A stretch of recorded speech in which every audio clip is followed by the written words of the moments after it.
Cozy Corner of Cinema, episode number 194, being recorded on Friday, December 19th, 2025.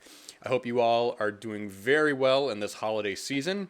I hope you all have been consistent with your holiday shopping, really kind of cherishing maybe some of the time off we have from work, or kind of being able to be a bit more relaxed if you are at work. Everybody's kind of got that holiday sort of mentality of just like, yeah, stuff will get done, but it's all about having a good time, enjoying yourself, and all about focusing on your own personal goals. So if you have to catch up on your film watching, on your reading, in my case, on my writing, this is just a great opportunity to do it.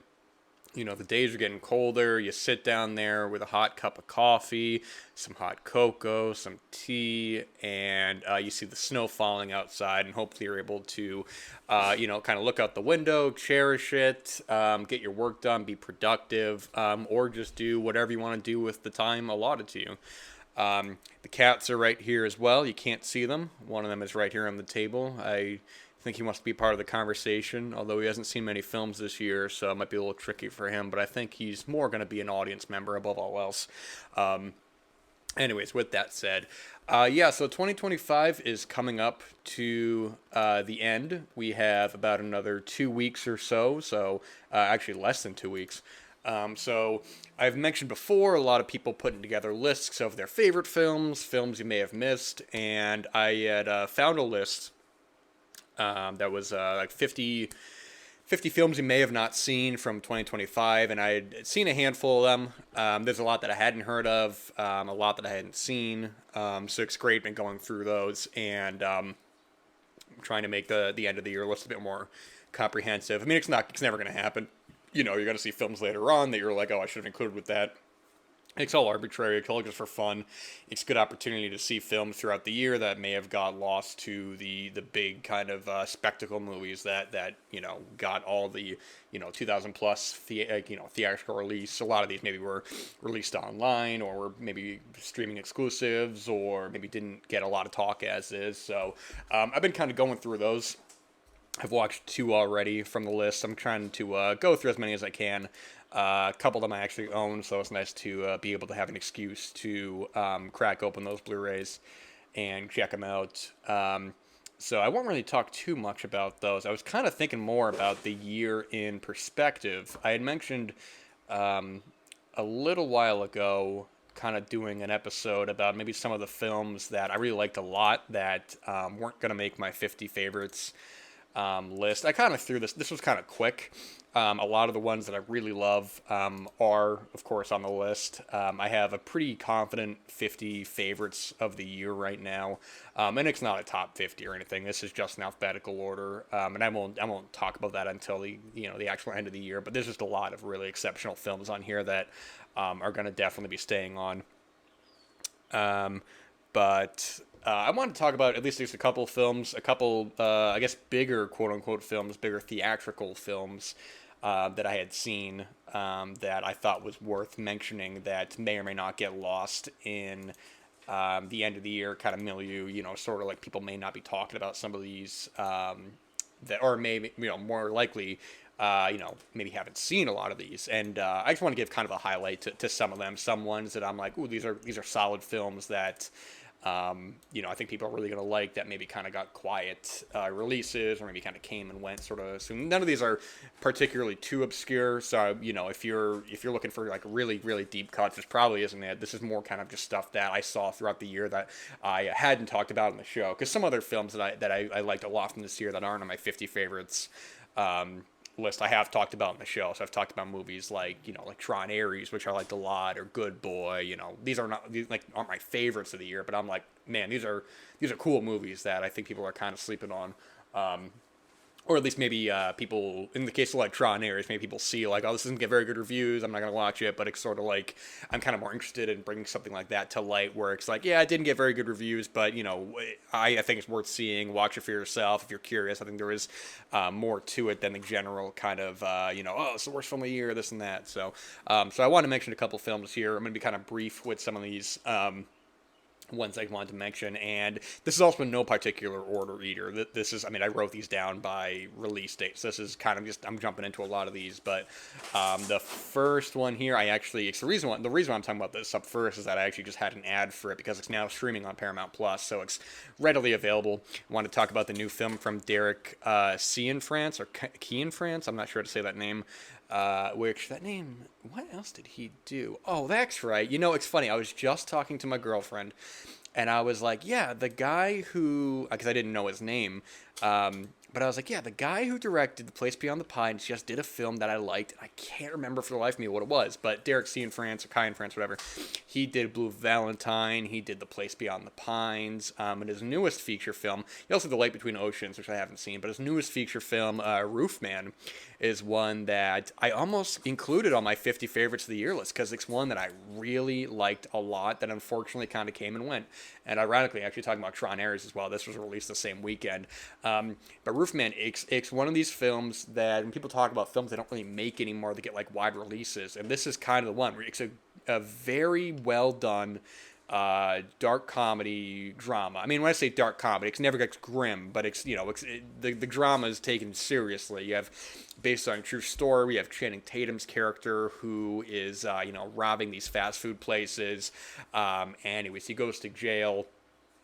But he's very smart, so he's able to break out, and in desperation, while he is waiting for the opportunity to flee the country, he hides out in this Toys R Us, and then from there, he starts to, through some circumstances, he starts to find himself in a conundrum where he's forming a romantic relationship with one of the employees, played by Kirsten Dunst, and it's sort of this conflict of fleeing, but also having this affection towards her, and it's one where I remember the marketing was really kind of focusing on the Toys R Us aspect of it. Now we're in kind of this 90s nostalgic era. I remember when I was seeing the trailers for like Captain Marvel, and they were really focusing on like, oh, Blockbuster Video, and they had the Blockbuster documentary that came out a couple years ago, and it's sort of this reveling in nostalgia that when I was seeing the trailers of this, they were really highlighting that, and it's really not that. I surprisingly enough, and I should say positively enough, the Toys R Us aspect is a pretty small part of it. That's really the first act of the film where, we see a little bit of some like the 90s sort of stuff, some of the video games that were coming out at the time and this and that. But what I think the film really excels upon above all else, which is why it's one of my favorites of the year, which again, it would have been my 50 favorites, but there's just been so many phenomenal films this year that this I want to mention, is the relationship between Channing Tatum and Kirsten Dunst. I found so well done in this film. They really spent a lot of time with their two back and forth. Kirsten Dunst is a single mom. She's got these two kids, and Channing Tatum is a really charismatic lead. There's like one of my favorite scenes in the film is just when he's hanging out with the family. He got the girls like gifts for, I think it was for Christmas or something like that, and he's kind of talking about, we're gonna play some video games later, and hey, we're gonna I got you these CDs I think you'd like and all that. And it's just the way he plays it. I'm like, man, Channing Tatum is an actor I've liked a lot, and he's popped up in a lot of great stuff. Like when he pops up in like The Hateful Eight, he's great in the film because I don't he comes in later in the film, but he really is exceptional, and I love what Tarantino does with his character.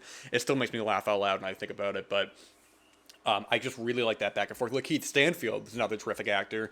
He's been in stuff like Sorry to Bother You, and he was in the first Knives Out movie. He's also a really exceptional actor. But yeah, it's the character stuff in this that really won me over. Peter Dinklage as well in the film plays a realistic kind of jerk.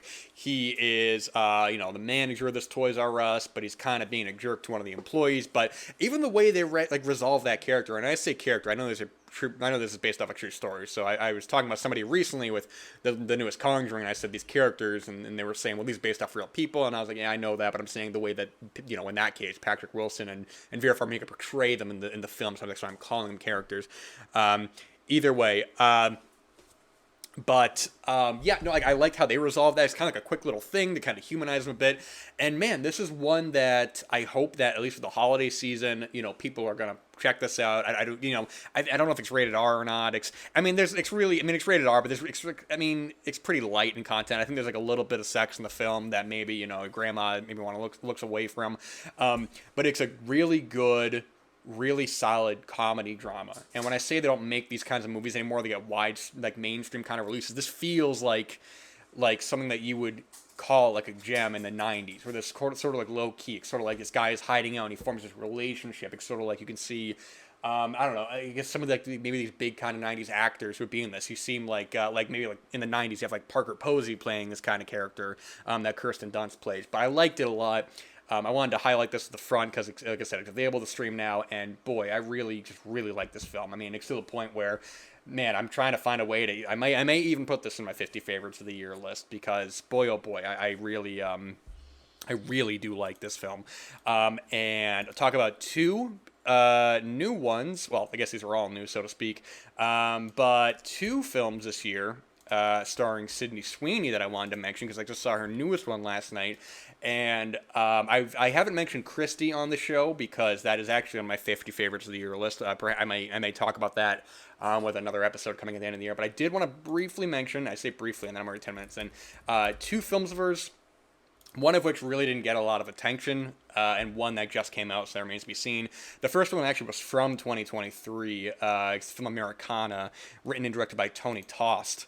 And it's a good crime film. I mean, I say that she's starring in it, but I think there's equal parts in the film. You have a lot of different actors in this. You have like Paul Walter Hauser, who's a really terrific actor. He was actually just in the Springsteen film, and he's been in like Black Klansman. He's been in a bunch of stuff. He's a great actor. The Halsey, who is I believe a singer, or she's in a band or something. I'm not exactly sure. This one actor, what is his name? Zahn McClarnon, I believe is his name. He's popped up in a bunch of stuff. He's one of these guys. He was in like Bone Tomahawk. He was in, oh my gosh, what was that film? He's one of these actors who, like, even if you don't know the name, I think he was actually in that movie Resolution from Moorhead, or what the hell was their name? Moorhead and, oh, no, it doesn't sound right. Moorhead sounds like a porn star name. Was he? Yeah, he was in Resolution. Anyways, he's a good actor. You've seen him a bunch. You look him up. And it's a good, just, I don't even want to say comedy because it's really not a comedy. It's a crime film, but he's very light on a lot of it. It's a Western, really, man. It's a crime Western, a modern Western. We follow these different people, and we kind of jump in time with these different stories. We have the beginning of the film, Halsey's character, who is escaping this abusive boyfriend, and where that leads her and her son getting involved with these local Native Americans. And we have Sydney Sweeney's character, who has her own kind of financial issues. She gets involved with Paul Walter Hauser, and it's one where it's sort of like, man, this really is a shame this didn't get a lot of talk because I don't think it was promoted very heavily, and I think they may have been riding on the Sydney Sweeney aspect of it when she is part of a bigger ensemble of the film. But she's very good in the film. I think Sydney Sweeney is one of these actresses who I think needs the right script and the right direction because I've seen her in some stuff like Anyone, I think it was Anyone But You, I believe it was called. And, it's like a lighter kind of film. I didn't watch that show she was on. I'm not a TV guy. I don't think she's a bad actress, but I think she definitely needs the right script because something like Christie, which I think she's really good in, and another thing I'm going to talk about, I think she's good, and I think she is a good actress. And I really like Paul Walter Hauser. Very good film. I had a lot of fun with this, and in the end of the film when it becomes this big kind of shootout, it is good. I think it's a little on the nose, maybe some of its themes in the third act. It's a little on the nose in that regard, like any spoilers, sort of like this house that they go to, which is a little like, all right, I get it. But good stuff nonetheless. I wanted to mention that. And then the newest film, I just saw last night, so it's completely fresh in my head, but I did like quite a bit as well, which is the new Paul Feig film, The Housemaid. And Paul Feig is a filmmaker who I actually didn't realize how much I was a fan of his work. He's done primarily comedies. He's done films. I mean, he's known, I guess, he was involved with Freaks and Geeks back in the day, which is one of these big shows I've just never seen. But he's done stuff like, probably most famously, he did like Bridesmaids, The Heat, which was a lot of fun. He did Spy, which I think is pretty underrated. He did A Simple Favor, which I thought was okay. I didn't see his Ghostbusters 2016. It was one where I wasn't like avoiding it. When it came out, I wasn't really seeing a lot of contemporary films, and I heard that got kind of not so great reviews. So I mean, I'll see it at some point. It wasn't a priority. But The Housemaid. It's one where when I'm watching the film, I'm like, man, this feels like something that would have been made in like the 50s. This idea of, it's based off a book by Freda McFadden. It was written by Rebecca Sonnenschein. I might be butchering all these names, so I do apologize. So I'm gonna get a sip of this here. I'll talk about it in one moment. Anyways, but yeah, it's a good. It's like A Simple Favor in a way by Paul Feig, where it's this interesting setup, and then this kind of back and forth between these two lead women. So we have Sydney Sweeney again in the film. She plays this character Millie. She goes to apply for this job as a housemaid at this very exotic, very bourgeois residence. We have Amanda Seyfried in the film, plays his character Nina, and even right off the bat, there's this weird kind of tension in the air. She seems kind of off, like what's going on? Anyway, she gets hired for it, but then things start to get very questionable. We have, Nina has this memory loss where she's saying like, "I want you to do this one thing," and then Millie will do it, and then Nina will be like, "Why'd you do that? I didn't tell you to do that. This and that." She's going off the deep end. She's throwing plates. We have one of my favorite new actors working, Brandon Sklenar. He's been in stuff like he was in Drop earlier this year. He was in It Ends With Us. I think he's a very charismatic lead. He plays the husband, Andrew. He kind of is the only one where, I mean, everyone's kind of messing with Millie. There's this weird kind of tension in this town where people are just being condescending. They're being weird to her. The groundskeeper guy Enzo is like telling her, "You got to get out of here." It's like, what is going on? I also want to say Elizabeth Perkins has a small role in the film. Really good. She's one of these actresses who, I mean, you remember her from like Big. She was on the show Weeds and stuff. And she only has like a couple moments in this film, but something about her, man, her presence in this film is like, oh man, there's something like bizarre going on with that. But I really found myself engaged with just how this film's unfolding. I saw this with my girlfriend. She's read the book. She already knew what was going to happen. So to me, man, I just had a lot of fun with this. And when I say it's like a 50s film, it feels like, like Bette Davis would kind of play the Amanda Seyfried role, who, by the way, really good in the film. She's an actress who I've been a fan of for a while. I think she's I mean, I know she's been in like bigger stuff like Mean Girls and Jennifer's Body, but I like First Reformed. I think she's solid and really good in the film. Every scene she's in, there is this really like tense like feeling in the air where you feel bad for Millie. She's just trying to do the right thing. She has her own past that you learn about and stuff. And as it goes along, just the unfolding of this mystery, and then the third act, I thought, right when you're like, all right, where's this going to go? Because ironically, with A Simple Favor, I remember the third act kind of losing me a little bit. Here, where the film goes to when we start to realize what's happening, man, I was really like, what is going on here? It gets dark. It gets violent. Some of the imagery I think is really exceptional in this. I mean, you can see in the trailer the shot of like, this bedroom where you have like, kind of like shipping a triangle. I mean, that goes back to like the Night of the Hunter. I mean, that's kind of a famous image, even indirectly, that's been kind of riffed on a lot of films. I think maybe like something like Hereditary by Ari Aster. I mean, that's a direct like homage to that. But here, I'd be surprised if that wasn't intentional. This sort of triangle, small room. But yeah, where it goes to, I'm just like, man, I'm really engaged with this film. And this is one where it's just like, man, I'm just having a lot of fun with this. I'm really enjoying it. I'm really enjoying the performances. I think it should have leaned a bit more into the campier aspects of this. I have some problems maybe with some of the editing. I think that there's a tendency that a lot of films have to use contemporary songs in place of a traditional score. It's fine for like a comedy, but I think in this where it's going for this melodramatic, maybe slightly campy kind of aspect, there was a couple times where they play these pop songs that doesn't really feel like it fits the scene.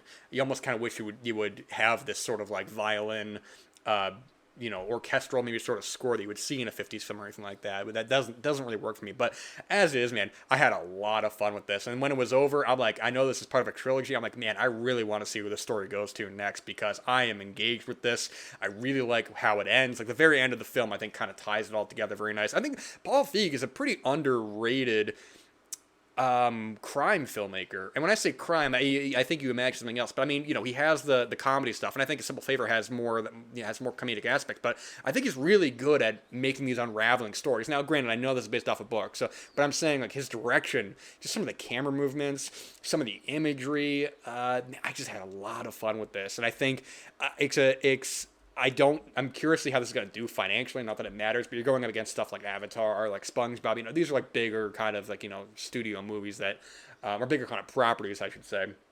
SpongeBob, that is. Avatar is the big like studio movie and all that. So I hope this does well because I would love to see the sequel. I'd love to see where the story goes to because where it goes to in the end, there's enough there's enough breadcrumbs to lead it into something else that I'd be very curious about. But yeah, I think to me, Sydney Sweeney's had some really solid movies this year. Eden was the only one that I was kind of so-so on. I think she's good in that. I don't think that film totally comes together. But yeah, Americana, I liked a lot. Housemaid, I really liked. And then Christie, which I haven't mentioned, I think is exceptional. I think that's a really solid film, and Ben Foster in that is frightening. It almost kind of reminded me of like a Chuck Trainer in a way, like a Chuck Trainer to a Linda Lovelace sort of, where just like this the physicality of it, this really kind of frightening, menacing force. Did you say menacing? You got to be more menacing, guys. It's good stuff, man. I like this one a lot. I would, of course, definitely recommend it as well. Let's go back to earlier in the year. Let's talk about a film that there's a lot of. I don't know where exactly this film comes from directly, because I wanna. This is technically 2024. Some of these might be 2024. I know Americana is technically 2023, but I saw this. It got released here in 2025. I don't know where it's from exactly. I'm gonna sip of this while I try to find it. Try to not have too much dead air. It doesn't really say. The language. Okay, well, it's from India. I knew that, but it's a Hindi. They speak Hindi in this, and I'm gonna get the title wrong. I don't remember exactly how it's pronounced, but it's Superboys of Malegaon. I think it, or Malegaon. And for all you guys listening, you like movies about making movies, this is one you're gonna want to see. Didn't realize it's based on a true story about these guys who are. They're in their small town. They're showing kind of older slapstick films, but they're not really getting a whole lot of talk. People are like, "Hey, these kind of old movies. We don't really want to see these and all that." So they start to make their own films. They make remakes of famous Indian films, and they start to get popular and all that. And then starts to become some tension in the friend group about let's make our own movies. We're just making these remakes and all that. Let's do kind of like Be Kind, Rewind in a way, where it's like they're making quote unquote Swedish versions of these other movies where they're from Sweden. And then where that film goes to, it's like let's make our own movie. And I was enjoying the film and all that, and kind of like Be Kind, Rewind. This has like this ending that really it really affected me, where I think in part not knowing it's based on a true story, but basically I don't want to really kind of say where it goes to, but it's one where, like Be Kind, Rewind, they do this one film where it's sort of like this, not even out of desperation in a negative way, but it's sort of like we need to put our all into this one film because time is not on our side.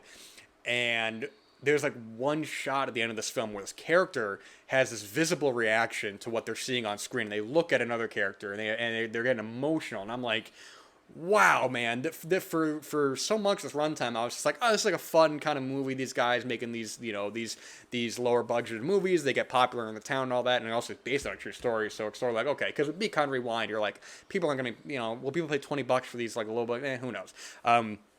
But here where it goes to, I'm just like, wow, I'm really happy that I saw this film.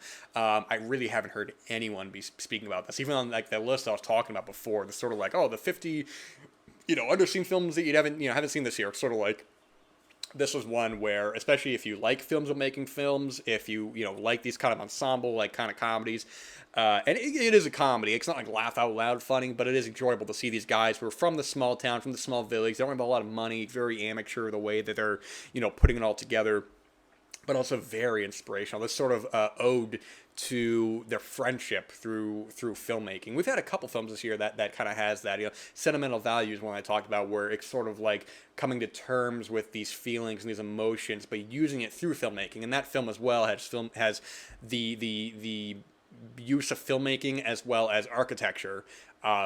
Through these unresolved feelings and sort of being able to capture a memory on film. And that's what this does as well. This is one that to my knowledge, might be on Amazon. I think it might be streaming on Prime if you have Prime, so I wanted to kind of give a heads up on that. I don't know if it is exactly, but very good stuff nonetheless. I did really like this film. It's just a good, it says coming of age, and that is true, but yeah, I did want to mention that as well.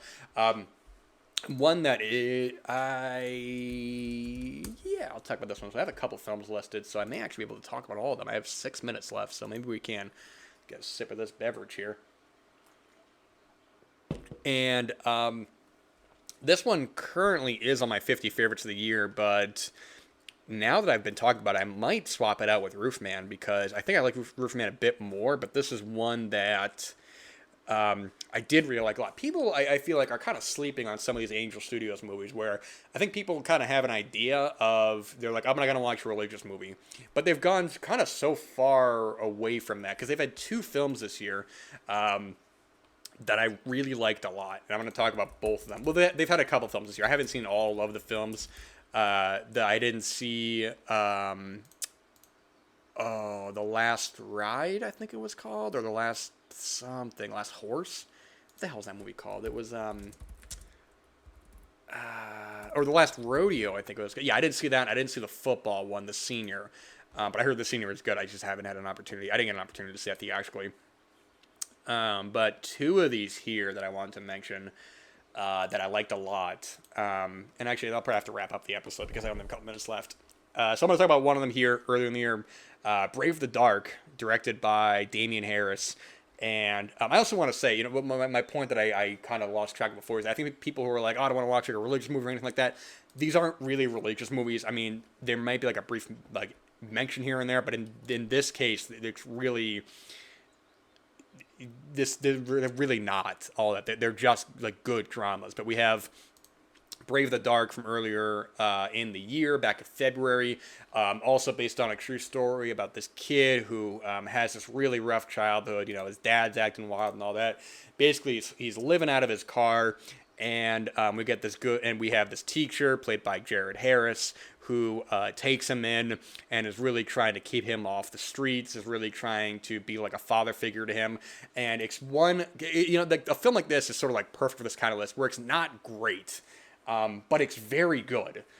I think the relationship, the friendship between this mentor played by Jared Harris and this kid played by Nicholas Hamilton is what holds a lot of the film. I think they have a really good kind of back and forth with each other.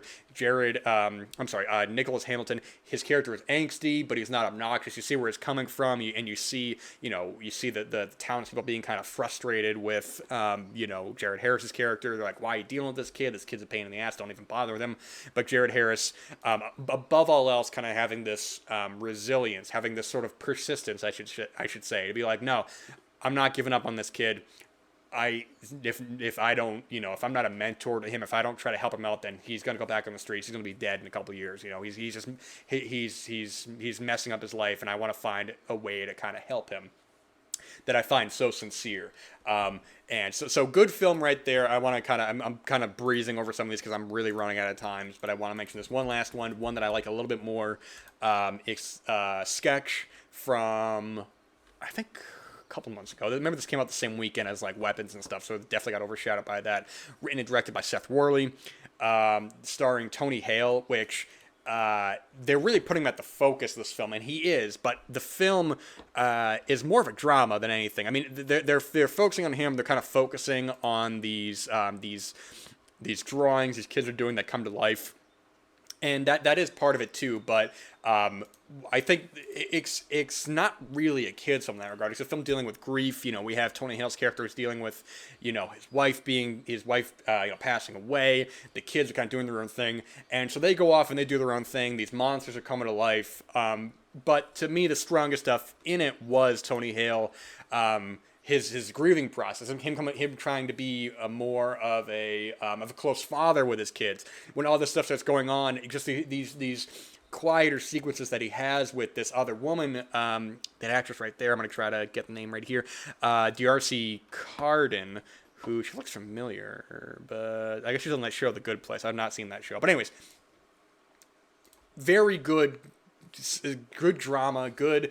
I don't even want to say kids film because you look like the monster stuff and you're like, all right, this is kind of kiddie, but it's more of just a good solid drama. I don't think it all works. I think some of the stuff with the kids is some of the tone is a little off there. I'm not gonna act like it isn't, but it's good stuff nonetheless. And I would talk about this film more, but I am truly running out of time, and I just want to mention it. So yeah, keep an eye on those films. I'm going to have more to talk about next time. Not 2025 films, but I'm going to talk about something else next time. But I did want to mention this. I'm running out of time. My cat's looking at me like I'm a madman because I'm trying to speed through the end of this. So I'm going to end it right there. You guys take care. Stay true to your art. Stay true to yourself. Layer up. Warm the car up in the morning if you got to go to work. Make sure you're defrosting your car. Eat well. Drink well. Enjoy yourself. Be a comedian. God bless. All that good stuff. And I'll be back next time. So thank you guys. Thank you guys so much.